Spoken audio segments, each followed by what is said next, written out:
nanti kerja di konsultan terus disuruh nge-push over bangunan. Nah, jadi ada ininya apa? Ada basicnya lah ya. Nah, jadi ada yang disebut dengan cara push over analysis ya. Itu adalah jenis yang non-linear static analysis. Nah, terus sebetulnya push over analysis ini adalah bagian dari performance based design. Nah, nanti kita lihat ya apa bedanya push over analysis sama performance based design. Nah, non-linear static analysis atau push over analysis ya, itu adalah suatu prosedur supaya kita bisa tahu perilaku peruntuhan bangunan terhadap gempa. Ya. Nah, runtuhnya itu akibat kena beban dorong. Kan gempa itu mendorong ya, walaupun apa namanya gayanya itu bolak-balik ya, dorong, narik. Jadi kan bangunannya goyang ke kiri, kanan gitu ya. Nah, tapi kalau di push over analysis itu dianggapnya beban gempanya itu cuma satu arah, jadi cuma mendorong saja, tidak ada menariknya ya. Jadi didorong terus sampai runtuh. Nah, itu cara analisis push over. Nah, di dalam push over analysis ada pola beban ya, yang namanya beban gempa itu dikasihkan ke bangunannya itu berupa pola beban ya. Pola bebannya itu dari arah samping, makanya disebut lateral ya. Dan statik itu maksudnya tidak tergantung terhadap waktu ya. Jadi naiknya itu misalkan dikasih 1 ton ya dari samping bangunannya. Terus udah itu ditingkatkan lagi jadi dikasih 2 ton bebannya. Terus 3 ton, 4 ton, 5 ton sampai bangunannya runtuh ya. Dan itu nggak tergantung waktu. Jadi nggak ada hubungannya dengan waktu. Pokoknya kasih beban, naikin bebannya bertahap sampai runtuh gitu ya. Nah, supaya kita tahu runtuh atau enggaknya, yang jadi acuan itu adalah defleksi atau perpindahan titik yang ada di atap ya. Jadi biasanya yang diperhatikan itu adalah lokasi titik acuan yang ada di bagian atapnya gedung ya. Nah, titik itu disebutnya target perpindahan. Nah, kemudian dalam push over strukturnya didorong sampai leleh. Bukan cuma sampai leleh ya sebetulnya ya. Sesudah leleh, nanti kan unsur sendi plastis masih terus didorong-dorong ya sampai masuk kondisi inelastis ya. Terus sampai runtuh. Nah, hasil push over analysis itu bentuknya adalah kurva. Namanya kurva kapasitas ya atau capacity curve. Nah, capacity curve itu adalah hubungan antara gaya geser dasar dengan perpindahan titik acuan yang ada di atap ya. Nah, jadi kan bangunannya itu dikasih beban gempa. Bangunannya melawan. Nah, bangunan melawan dalam bentuk gaya geser dasar. Namanya kadang orang tulis cuma huruf V aja ya. Kadang-kadang juga orang tulisnya VB ya, VBES. Nah, sama aja mau disebut V atau VBES ya.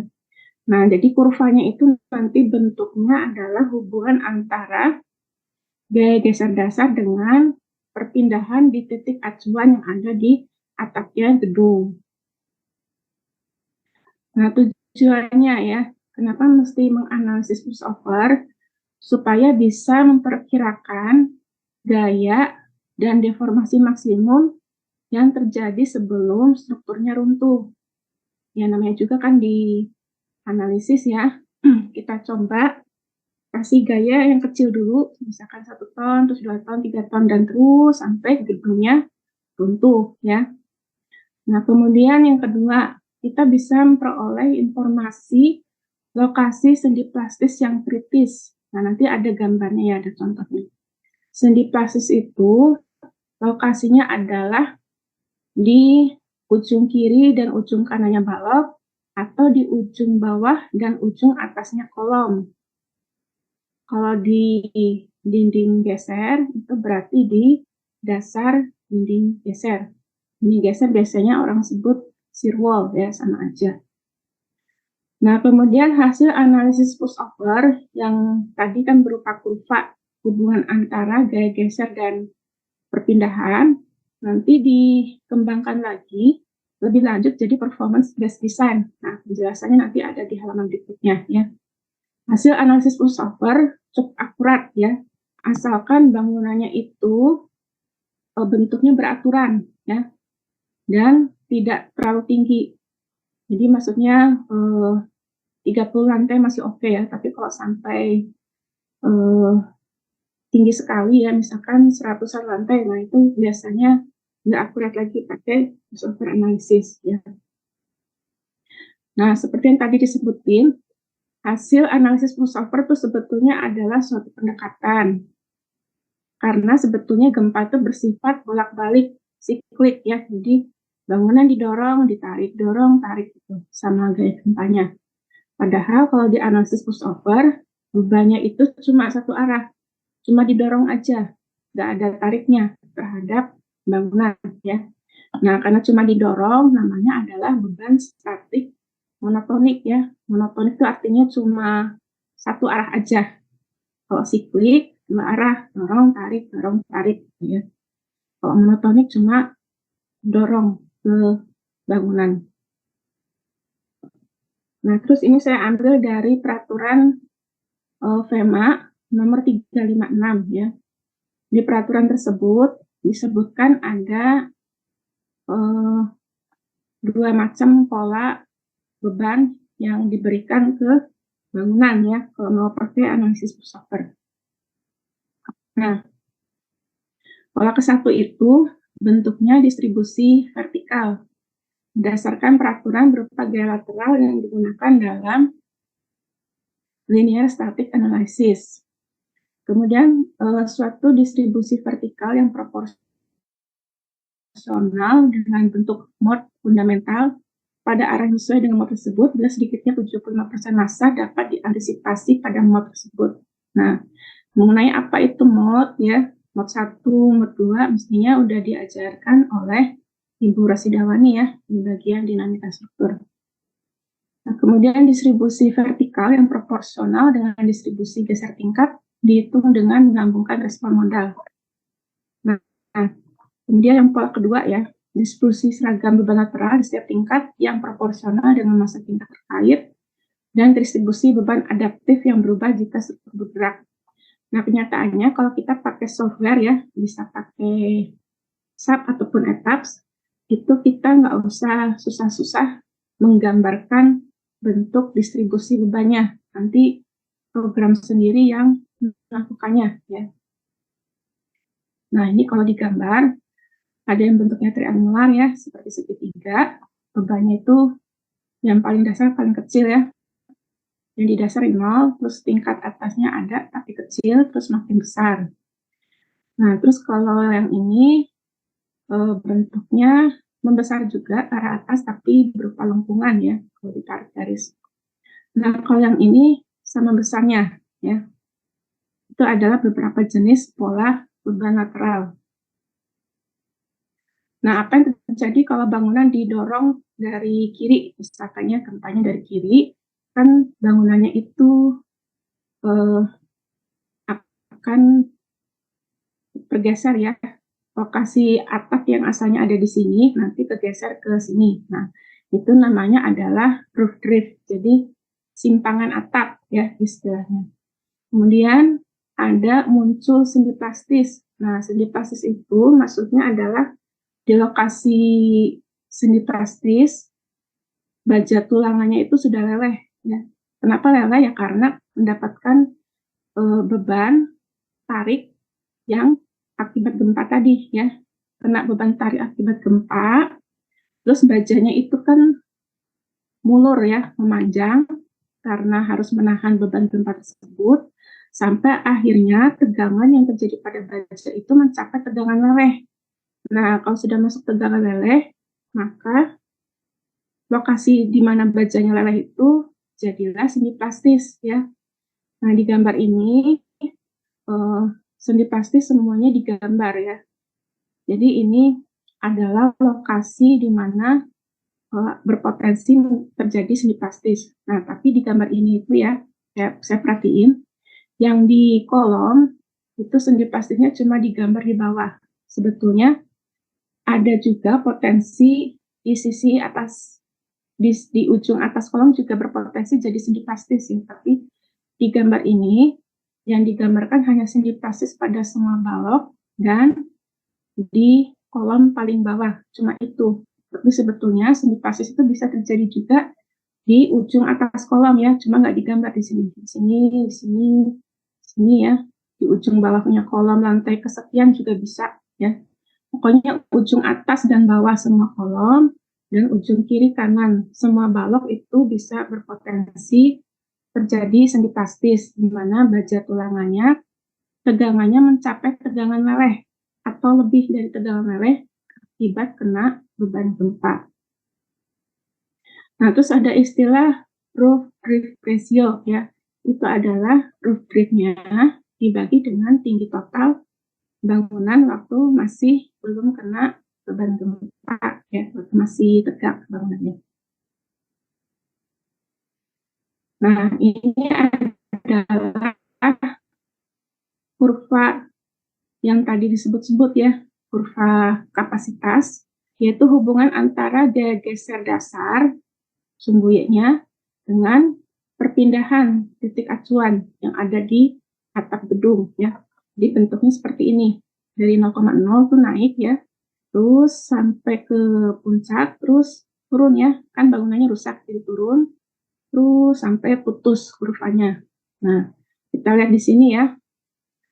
Kalau dari FEMA, peraturan FEMA 273, kurva kapasitas seperti ini itu bisa dibagi-bagi kondisinya ya. Jadi yang awalnya 0,0 belum kena gempa ya. Kemudian kan kena gempa muncullah geser dasar ya. Makanya bukan 0 lagi sampai ke sini. Nah, ini kondisi leleh. Di kondisi leleh ini mulai ada sendi plastis ya. Nah, sendi plastis itu nggak cuma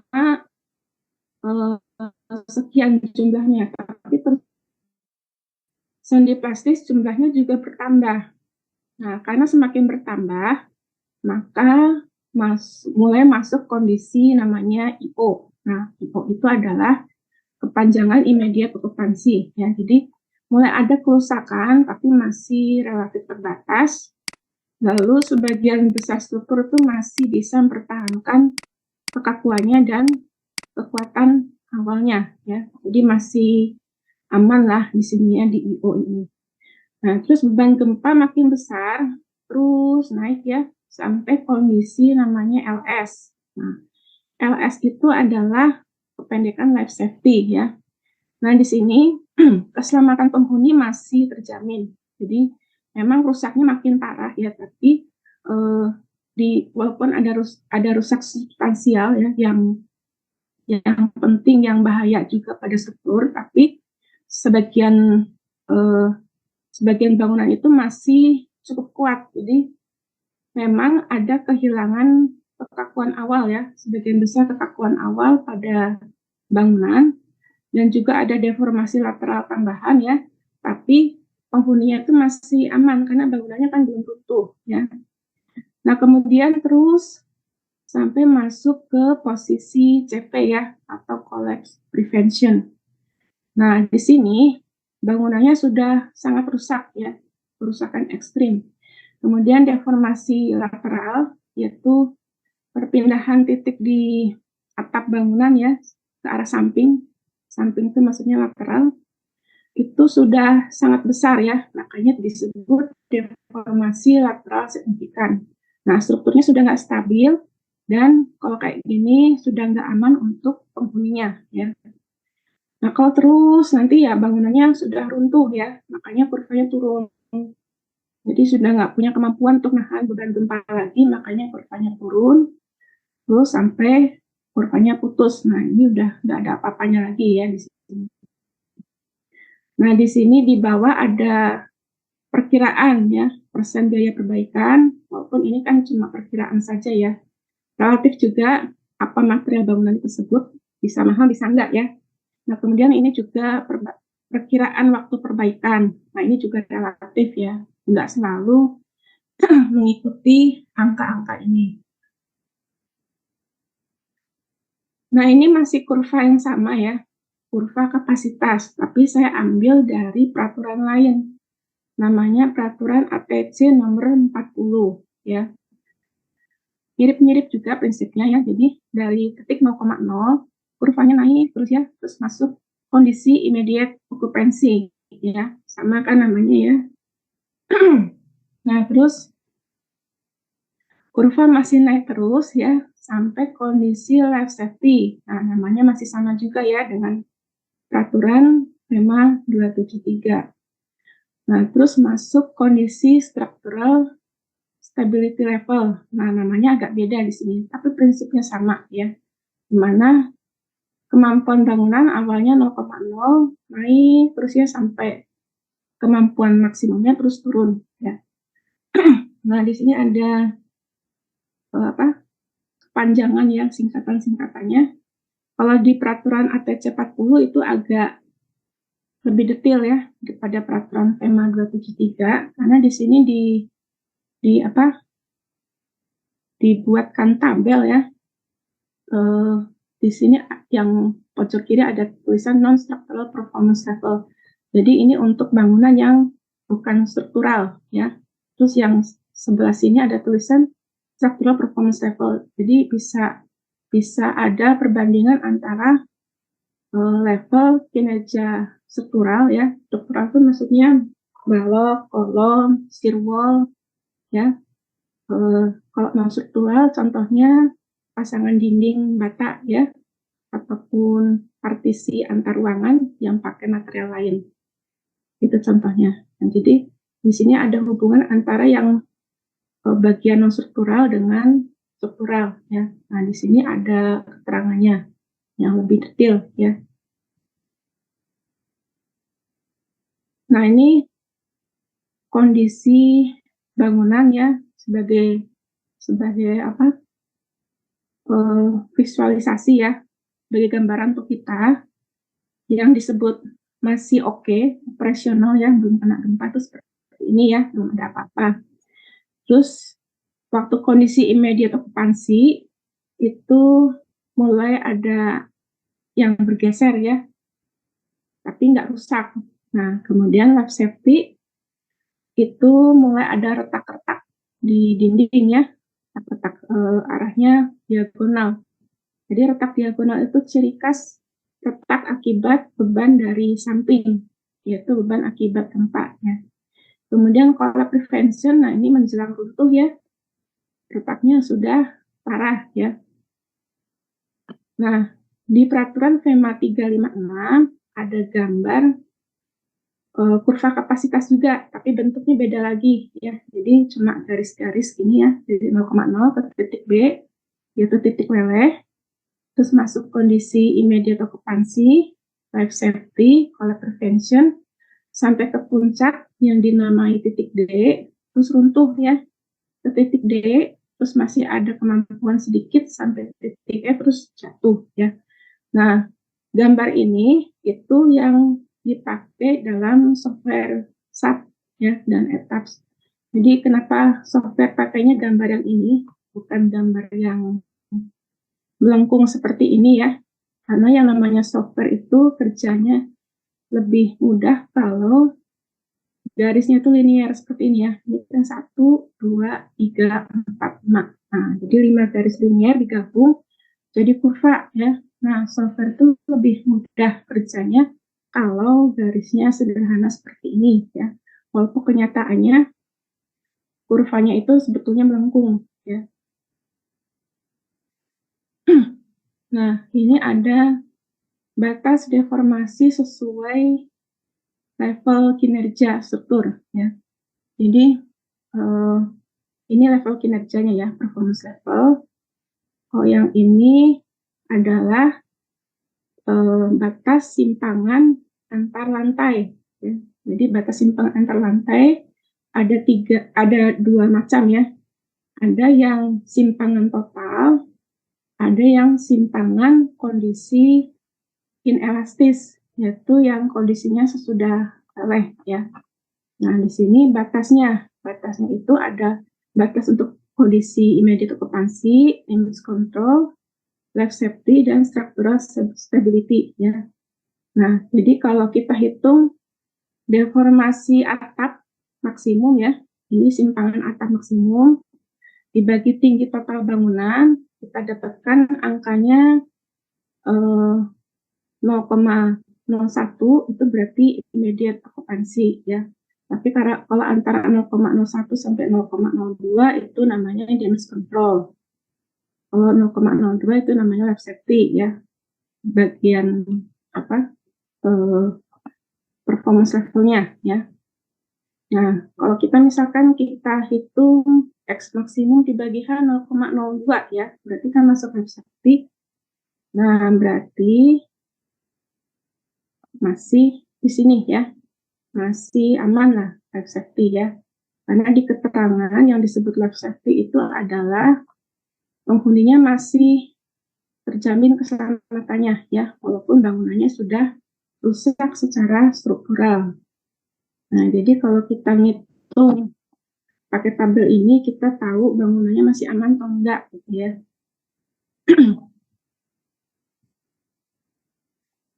Nah, ini adalah gambar respons spektra yang kemarin bisa kita peroleh lewat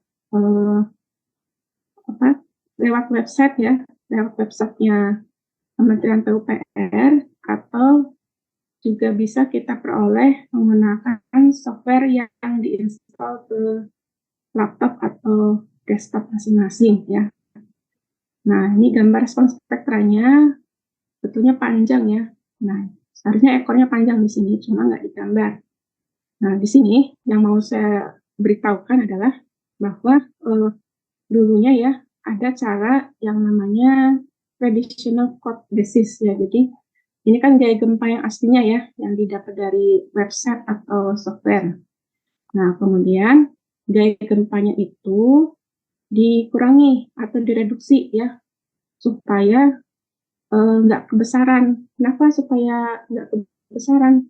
Untuk mendesain bangunan. Karena kalau kita mendesain bangunan pakai gaya gempa yang asli ya, yang kurvanya masih tinggi seperti ini, nanti struktur bangunannya itu biayanya boros sekali ya. Maka dari itu kesepakatannya gaya gempanya itu direduksi atau dikurangi. Nah, dikuranginya diturunin nih kurvanya ya. Diturunin dengan cara dibagi dengan suatu angka yang namanya R ya. Nah, R-nya berapa? R-nya lihat tabel nanti ya. Jadi tabelnya itu ada di SNI Gempa Indonesia. Jadi nanti saya terangin ya di pelajaran berikutnya. Jadi di sini poinnya adalah beban gempa asli dikecilkan pakai angka R ya, untuk mendapatkan gaya gempa geser desain ya, untuk mendesain bangunan supaya bangunannya biayanya tidak boros ya. Nah, nilai R itu bervariasi tergantung pada respon inelastik tipe struktur. Jadi untuk bangunan yang terdiri dari beton bertulang, R-nya itu beda dengan bangunan yang terdiri dari portal baja ya. Dan portal baja juga dibagi-bagi lagi, ada portal baja yang tipenya biasa, menengah, terus tinggi ya. Terus yang beton juga dibagi-bagi lagi. Terus kalau beton ada silwalnya, beda lagi R-nya ya. Itu ada tabel khususnya di dalam SNI gempa, di SNI gempa yang diterbitkan oleh Badan Standarisasi Nasional Indonesia ya.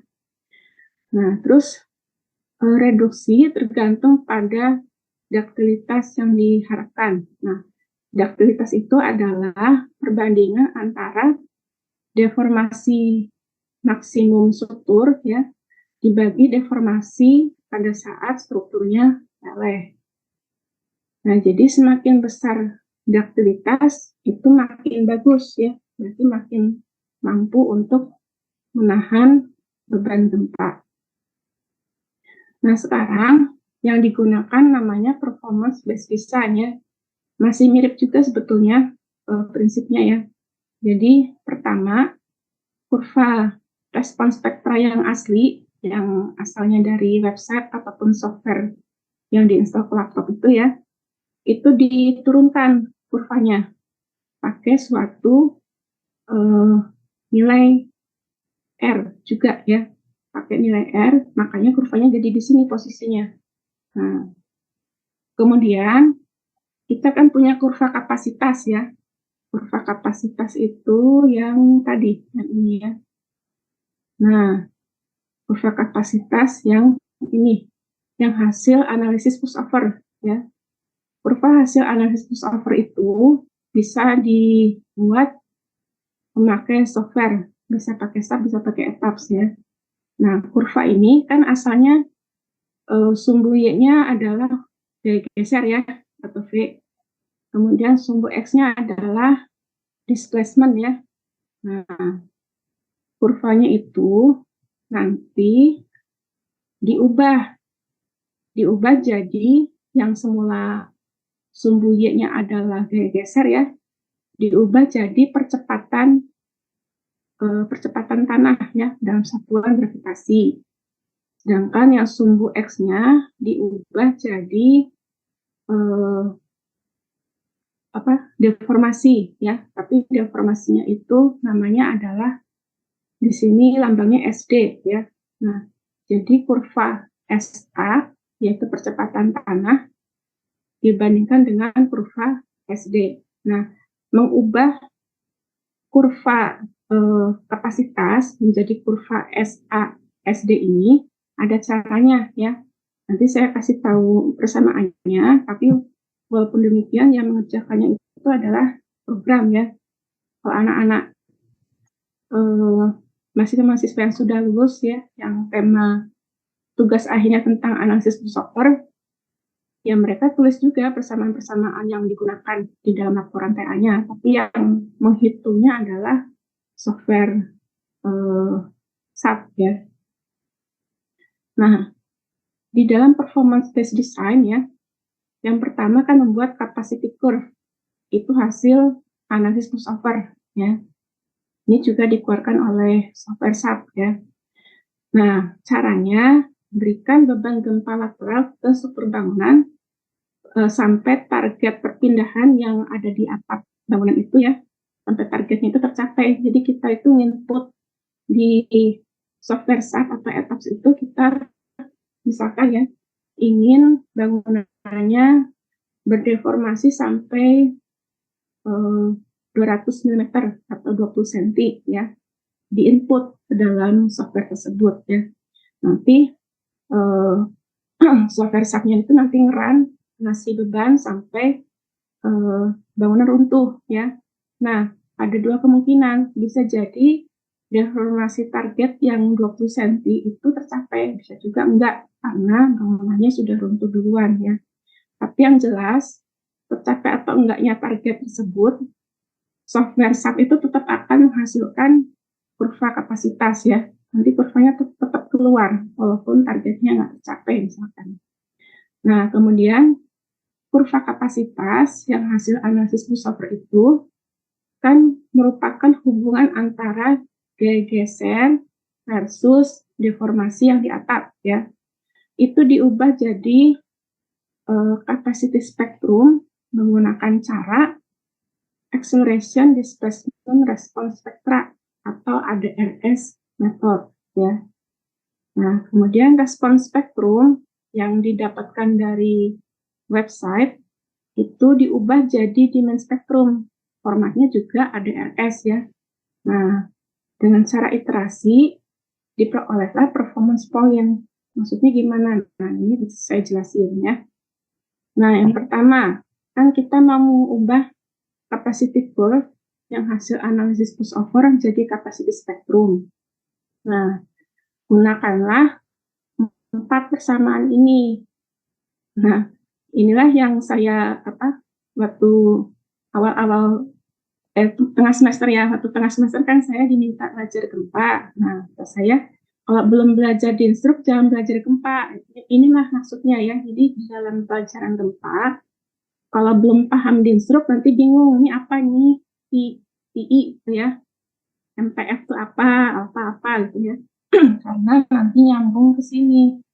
Jadi MPF itu adalah modal participation factor ya pada mod alami yang ke-1. Nah, terus alpha 1 modal mass coefficient mod ke-1 ya. P1 I itu amplitude mod ke-1 pada story I ya. Nah, pada pelajaran gempa ini walaupun saya perlihatkan 4 persamaan ini ya, tidak usah pusing-pusing gunakannya ya. Karena yang mengerjakan itu adalah software SAP ya. Nah, menggunakan 4 persamaan ini nanti akan bisa mengubah kurva kapasitas menjadi capacity spectrum ya. Nah, ini kan capacity curve yang aslinya ya, yang hasil analisis pulsover, di mana sumbu Y-nya adalah base shear, sumbu X-nya adalah deformasi pada atap ya. Nah, pakai 4 persamaan tadi nanti bisa berubah jadi seperti ini ya. Bentuknya sama, tapi sumbu Y-nya itu adalah percepatan tanah dalam satuan gravitasi. Kemudian sumbu X-nya itu adalah SD ya. Ini sebetulnya sama, satuannya milimeter ya. Tapi antara delta roof dengan SD ini beda angkanya ya. Jadi makanya namanya beda. Kalau ini kan simpangan atap ya. Kalau ini adalah displacement ya. Walaupun sama-sama satuannya bisa milimeter atau meter. Nah, satu lagi yang harus diubah ya. Ini adalah spektrum respon spektrum ya, yang didapat dari website peta gempa ya. Nah, ini bisa didapat dari website peta gempa atau software yang diinstal laptop masing-masing ya. Semula respon spektrum itu sumbunya adalah kecepatan tanah ya, kecepatan tanah dalam satuan gravitasi. Kemudian sumbu X-nya semula adalah periode ya atau T dalam satuan detik. Nah, gunakan persamaan nomor 5, 6, 7, dan 8 ini sumbu X-nya berubah jadi simpangan ya dalam satuan boleh meter boleh milimeter ya. Nah, karena satuannya sama ya, ini di mass spektrum sumbu Y-nya SAG dan SD ya. Dan yang tadi itu capacity spektrum sumbu Y-nya SAG dan sumbu X-nya SD. Berarti sama ya. Nah, kalau sudah sama, kurvanya ditumpuk ya. Ditumpuk atau di overlap. Nah, jadilah seperti ini. Jadi kurvanya itu akan memotong ya. Kurva itu akan bersinggungan di suatu titik. Nah, titik itu adalah titik kinerja atau performance point. Nah, performance point inilah yang mencerminkan tingkat kinerja struktur di bawah beban gempa maksimum ya. Nah, lokasi titik kinerja berada pada pertemuan antara demand spektrum dan capacity curve karena kan kurvanya ketemu di titik potong ini ya. Titik kinerja menghubungkan perpindahan maksimum atap atau target perpindahan yaitu SD ya, yang terjadi karena gempa dengan percepatan seismik. Nah, contohnya ya, contoh yang saya buat pakai program SAP. Nah, ini saya pakai SAP-nya yang udah lama ya, makanya tampilannya beda dengan SAP yang versi sekarang ya. Nah, walaupun demikian, inputannya masih sama ya. Contohnya respons spektra ya. Misalkan saya namai respons spektranya respons spektra untuk tanah lunak ya. Nah, kemudian saya pilih datanya di kota Jakarta ya. Terus saya input angkanya di sini ya. Nah, kemudian akan terbentuk kurva respons spektra seperti ini, seperti yang ada di website ya. Nah, kemudian saya buat sendi plastis ya, yang warna hijau ini. Jadi setiap ujung atas dan ujung bawahnya kolom itu saya set sebagai sendi plastis. Bisa terjadi, bisa enggak. Pokoknya saya input dulu semuanya ya. Demikian pula dengan bagian ujung kiri balok dan kanan balok. Semuanya diinputi sebagai sendi plastis. Nah, ini tampak dari sampingnya ya. Kalau tadi kan tampak dari depan ya. Bangunannya manjang dari kiri ke kanan memanjang 1, 2, 3, 4, 5, 6, 7, 8, 9, 9 ya, 9 bay. Atasnya kasih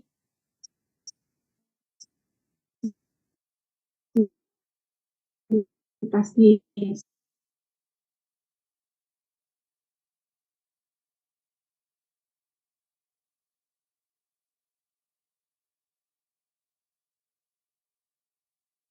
Kemudian inputannya tuh seperti ini ya.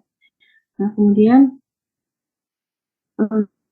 saya masukkan juga beban gravitasi ya. Beban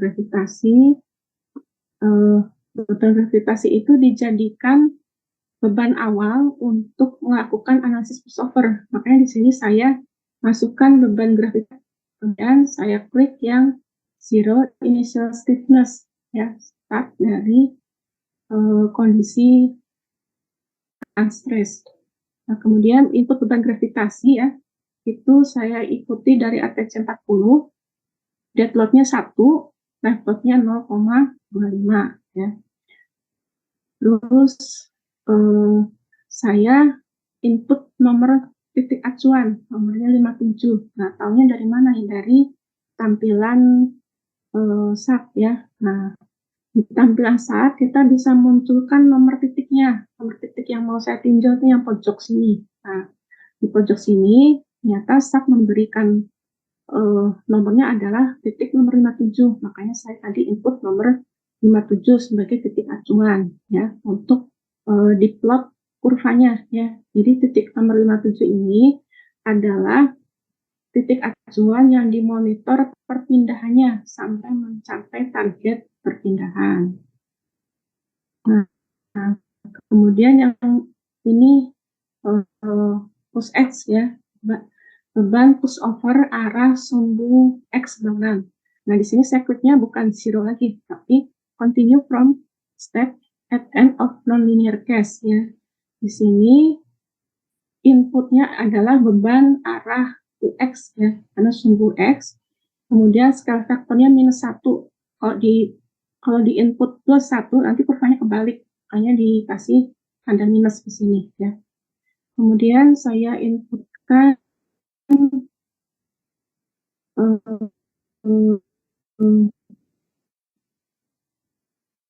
ini dovnya, kemudian titiknya nomor 57 ya.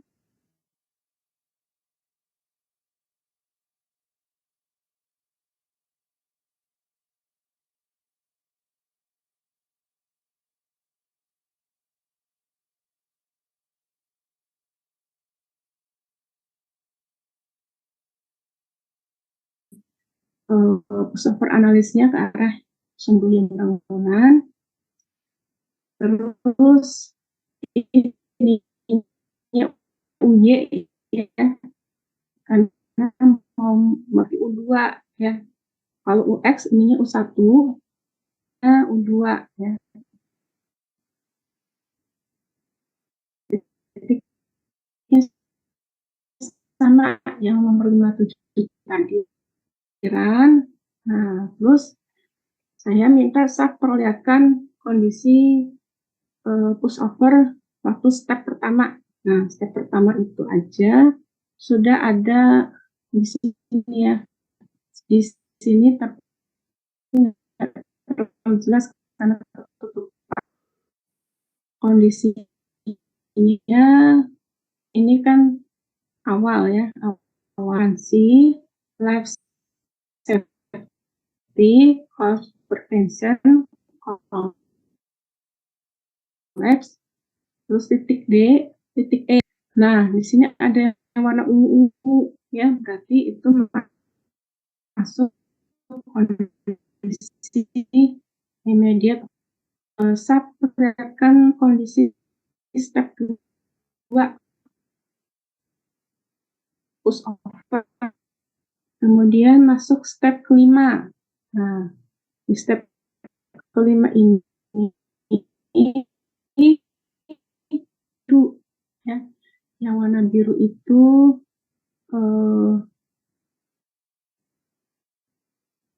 yang saya minta step 8 diperhatikan ya.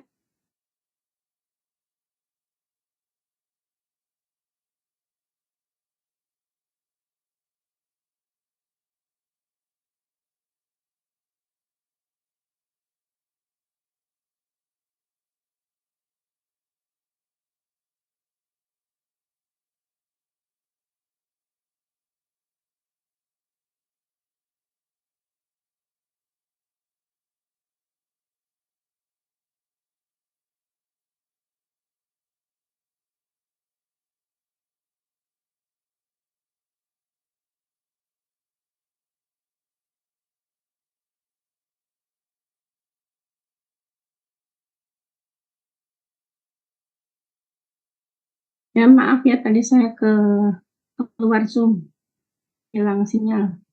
Saya terusin dulu ya.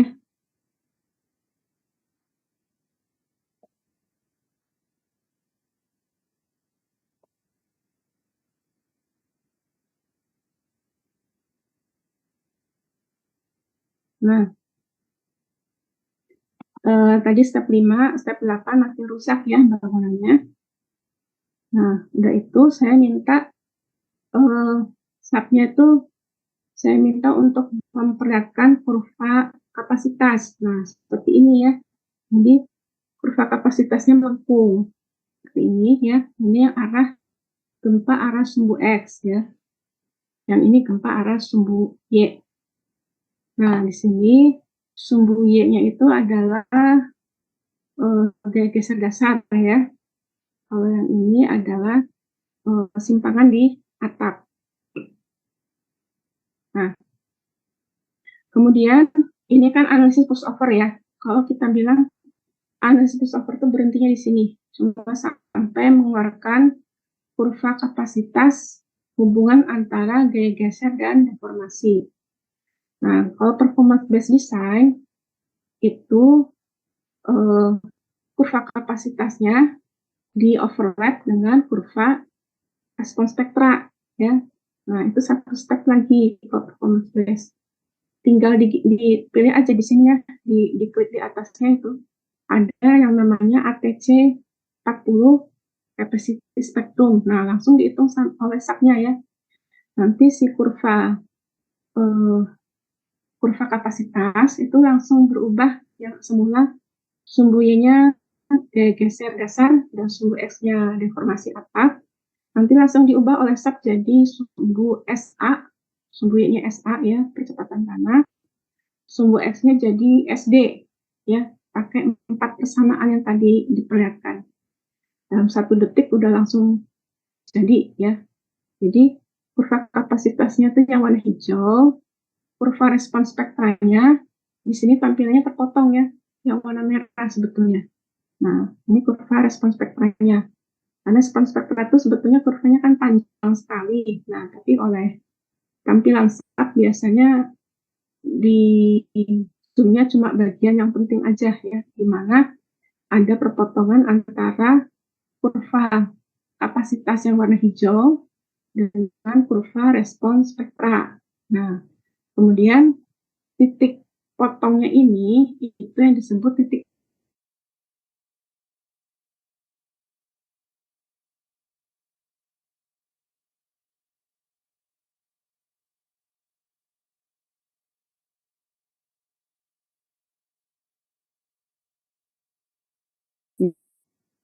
dikasih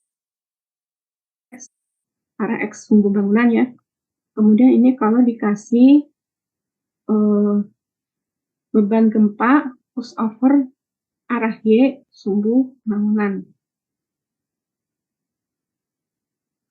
Nah, ini teorinya aja ya. Saya ambil dari ATC 40, bahwa di ATC 40 caranya seperti itu ya. Jadi ini kurvanya, kurva kapasitasnya, ini kurva respons spektranya ya. Nah, pakai SAP udah langsung dapat titik performance point-nya ya. Nah, kalau mau lihat yang lebih lengkap, tapi ini untuk S2 ya, bisa lihat di sini. Ya, tapi kalau untuk S1 ya sebetulnya nggak usah ya, karena terlalu banyak materinya. Nah, mungkin ada yang mau bertanya dulu nggak? Izin bertanya. Boleh? Saya izin bertanya itu perihal yang tadi pas awal kita masukin bebannya itu kan kalau berdasarkan FEMA itu ada 3 jenis. Nah, untuk besarnya beban yang dimasukin itu ada di FEMA-nya juga, Bu? Aturannya itu sebesar apa gitu? Kalau di FEMA, kalau di apa? Bentar ya, saya share dulu.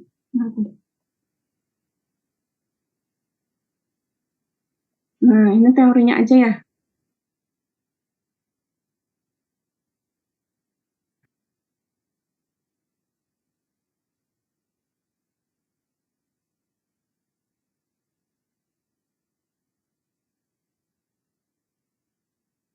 Persis juga dari tiga versi ini ya. Karena kalau kita input analisis pushover, kita kan inputinya suatu angka ya. Nah, saya lihatkan di sini input pushovernya itu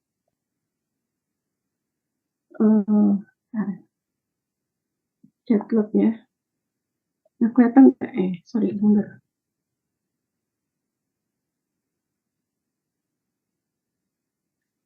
Nah, ini ya.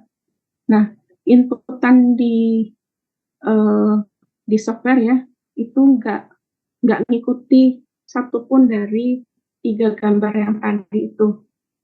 Karena di sini ya, kita inputnya itu kan berdasar, ini saya klik ya, continue dari beban gravitasi ya. Nah, beban gravitasinya apa? Mundur lagi saya. Beban gravitasinya itu adalah deadlock dan left load. Nah, deadlock sama left load kan arahnya itu ke bawah ya. Namanya juga beban gravitasi. Nah, jadi si beban gravitasi itu oleh software SAP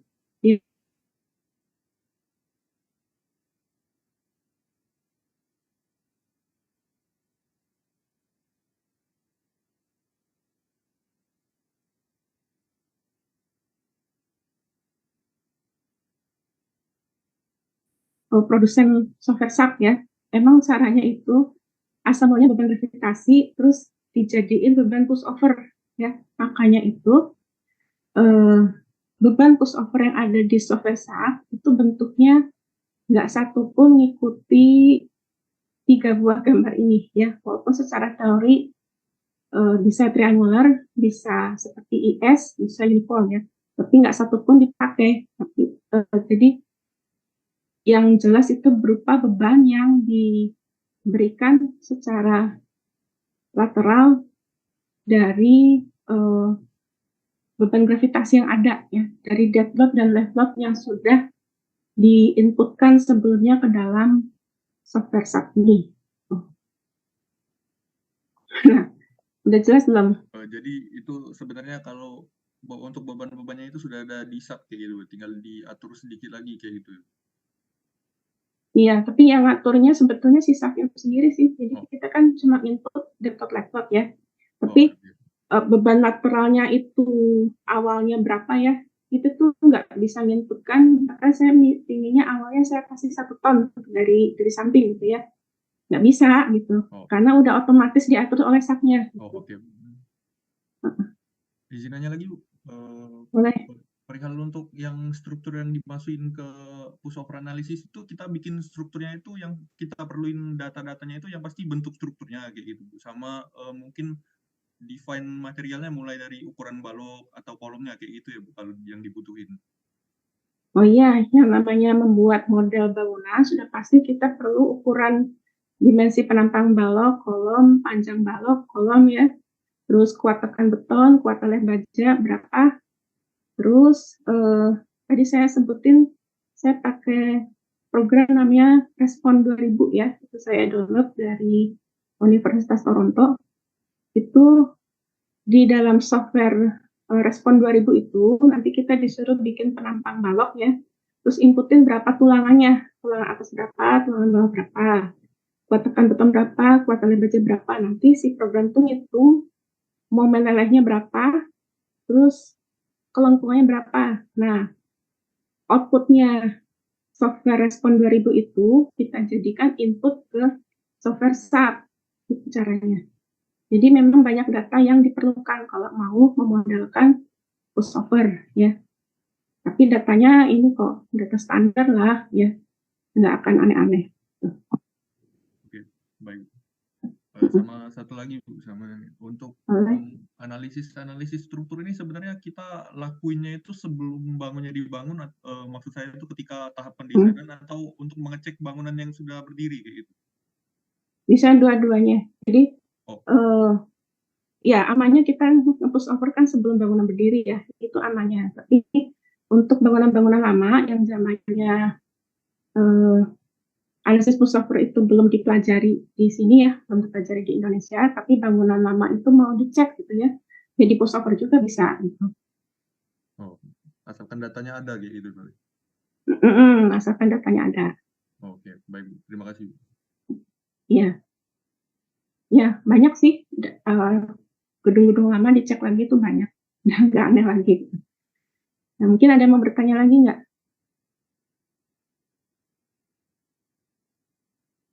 Kalau nggak ada yang bertanya lagi, jangan lupa isi presensi ya. Isi presensi sendiri. Terus kuliahnya besok jam 1 siang ya. Jadi terpaksa waktu libur kita pakai kuliah juga ya. Karena memang materinya banyak. Kalau saya nggak ngasih, saya khawatirnya nanti pas kalian selesai kuliah, kalau nggak tahu pushover nanti bingung ya di konsultan, jangan sampai gitu ya. Karena konsultan-konsultan yang besar-besar di Indonesia itu biasanya pushovernya malah lebih heboh dari yang tadi saya perlihatkan ya, malah sampai detail banget pemodelannya. Malah sampai ada yang modelinya pakai cara time history analysis ya. Nah itu kayaknya saya nggak sempat ngajarin ya karena waktunya udah hampir lebaran ya. Kalau mau baca sendiri,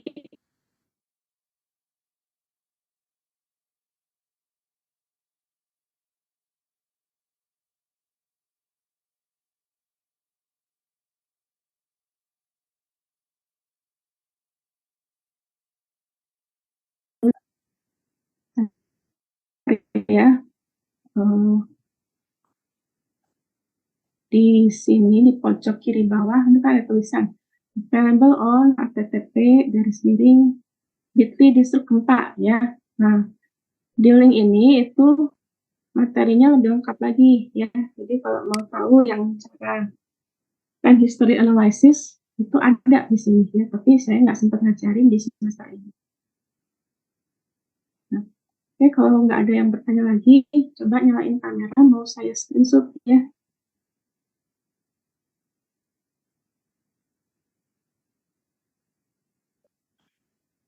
Nah, saya screenshot halaman yang pertama dulu ya.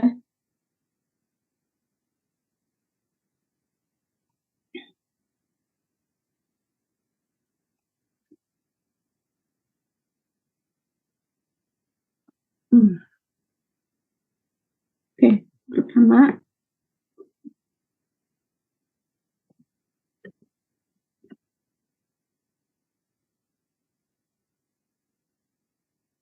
terus yang kedua,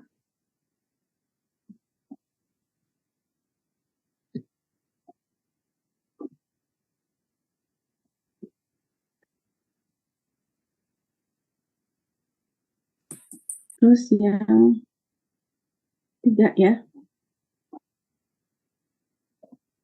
Ya udah saya screenshot semua ya.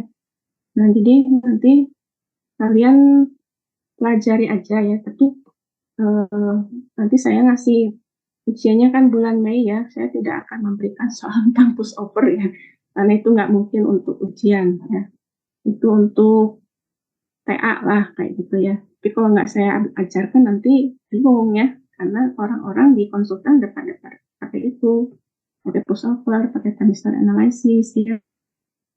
Makanya saya ajar.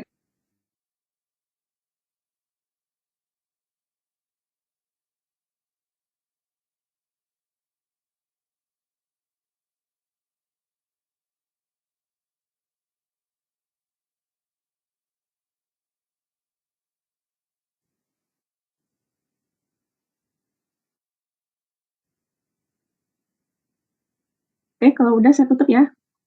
Selamat pagi, assalamualaikum warahmatullahi wabarakatuh. Terima kasih, Bu. Terima kasih, Bu. Terima kasih, Bu. Ya.